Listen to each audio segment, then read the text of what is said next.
Thank you so much for watching. Standing by for James Ashby. Join us in a moment or two's time. In the meantime, Linda Scott gets a few early shots in, and then we'll see how James goes after that. All right. Now, Linda, I want to talk about Anika Wells today. Yeah. Now, Anika Wells is the Communications Minister. She is also the Sports Minister, which means she's sort of the Minister for freebies, right? Grand final tickets here, there and everywhere. Well, kind of she's got to get on with the job here. I mean, sport is a real thing. It's very important. It keeps people healthy. It's good for the economy. People love it, you know. Correct. And how would it work unless the Minister was sitting in the corporate box watching along? I mean, how would it possibly function? Now, Optus, complicated problems, right? And I'm not here letting them off the hook, but we've got a person who, in my view, is not across the detail. And again, does she know every little Byzantine part of the communications network? No. But should she know the difference between what happened a couple of years ago, what happened earlier this year, and a tower going down? Yes, she should. Should she have had more face-to-face meetings with one of the three main telecommunications companies in the country to have a relationship when things start to go wrong? Yes, of course.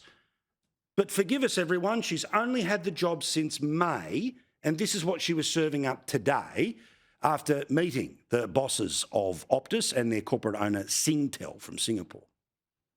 I'm still a new minister to the industry, so I would say I'm listening to everybody at the moment, and I would say that we are fast-tracking our 000 Guardian legislation that will give confidence to Australians about the specific role that 000 plays for us in our country with disaster season ahead, and I'll be doing that as quickly as I can to try and give confidence to summer coming. Yeah, you see, the problem here, Linda, is that after the last Optus problems, the government promised that they were essentially going to have somebody appointed by the Communications and Media Authority inside each of these organisations to make sure the 000 system was okay. That was in the last term of Parliament, but it never happened. That Communications Minister got moved up to the Attorney General's position. This new one, well, I mean, there's important things to do. Like, rather than dealing with this problem in Australia, of course she had to go to the United Nations, sit there with the Prime Minister. I mean, important work had to be done. Is she over her head? Look, it is critical that Australians have confidence in the 000 system. I mean, it obviously saves people's lives, and this is the third time now that Optus has, seen an outage in the 000 system that is shockingly unacceptable, and the government has described it as such. They've ordered the independent regulator ACMA to do an investigation into this third outage happened here in New South Wales.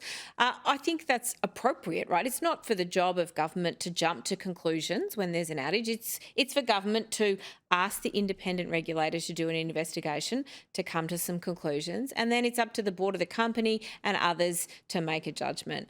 I do think if you were a board member at Optus, you'd be having a pretty close look at what was going on there right now. I do think that's a pretty critical step that the board's got to take, because when you have three outages is of a national safety system, tower that and you've got a government saying they're going to introduce legislation to protect the integrity of the 000 system.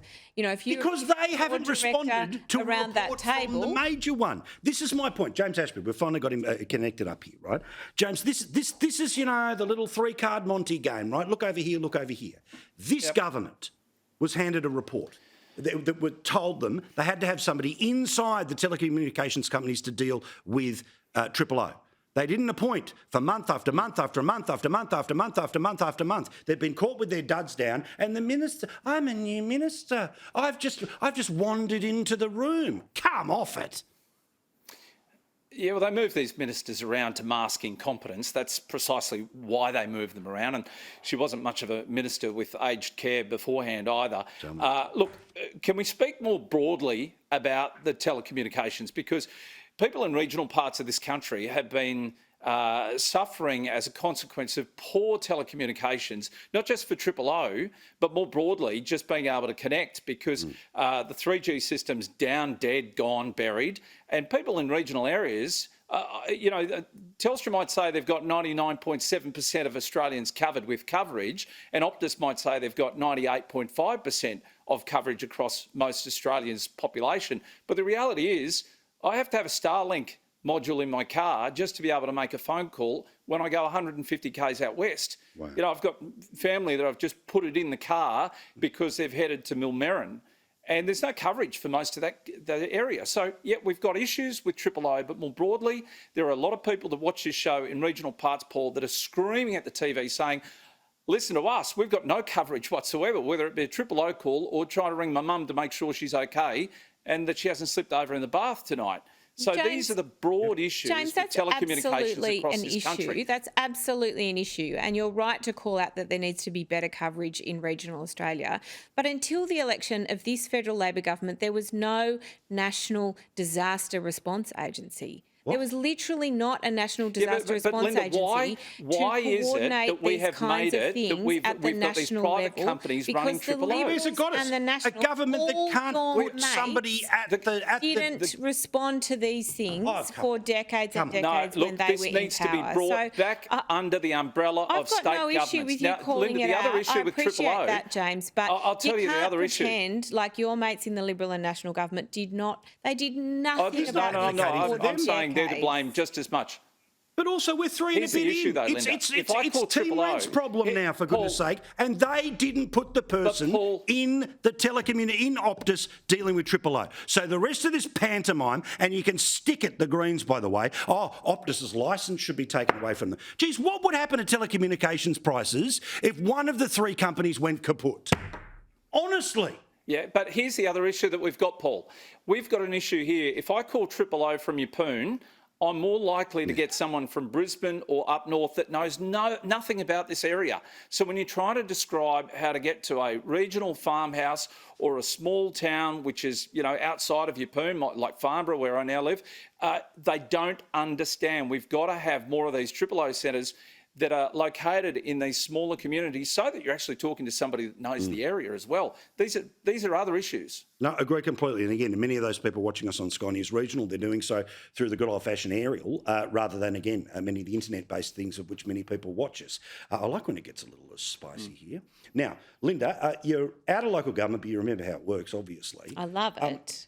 It's how do dear we to my heart. No, I know. Hey, and what TV show has spoken more about local government issues than any other absolutely. over 15 years, all right? And I appreciate that we get that chance. But how the heck did we get to this scenario where dwelling approvals for houses and units is the worst it's been in 12 months? Now, this is after an entire federal election that in many ways, lots of people talked about housing, a government that had a previous scenario, all of this, right, okay? I want to take this out of Team Red, Team Blue, right? Bugger them all. I just want to know about the process, okay? How are we in a scenario where we're at the slowest amount of approvals for 12 months? Well, look, we've got 74,000 homes in New South Wales under construction right now, for example, and we are seeing the figures tip. I mean, this has been a decline that has been going on for a very long time. I was calling this way back, in the city of Sydney for the 12 years that I was on there about the housing supply and housing 100%. affordability being an issue. So this is not a new issue.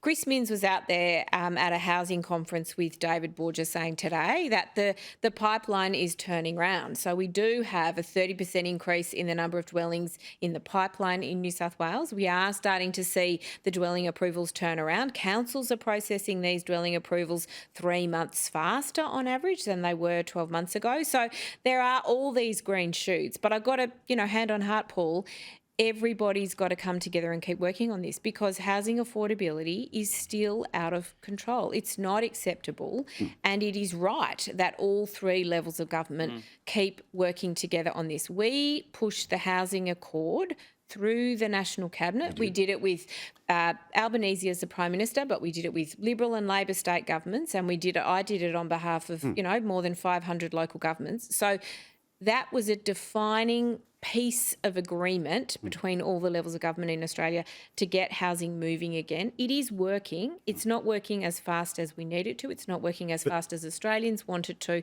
but it is working, and that's what's important. So, James, again, it just seems to me nobody thinks magic wands, and everyone also understands that be careful, how much you flood the zone. All the locals have every right to go, hang on, enough of that.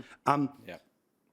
But I'm fine when my politics is boring sometimes, right? Like, where is the monthly meeting of all stakeholders, openly, so we can see a process that is moving forward? Because we keep being told, the pipeline and the turn. Well, the reality is about this last month just gone, not October, but before that. So the worst it's been in 12 months.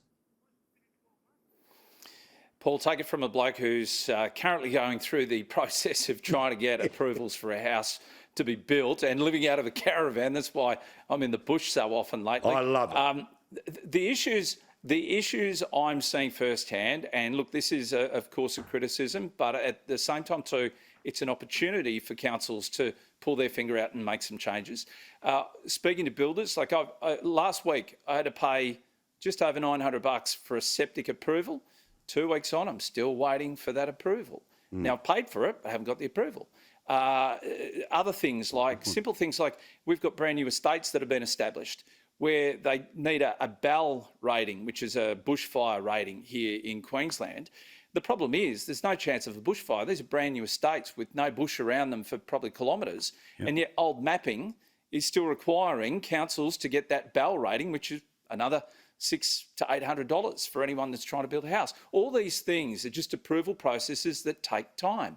And so this is where the impact is coming from. And you talk to builders and they're sort of bashing their heads against a brick wall. They don't know how to lobby local government, state government or federal government for that matter. They know how to build good houses.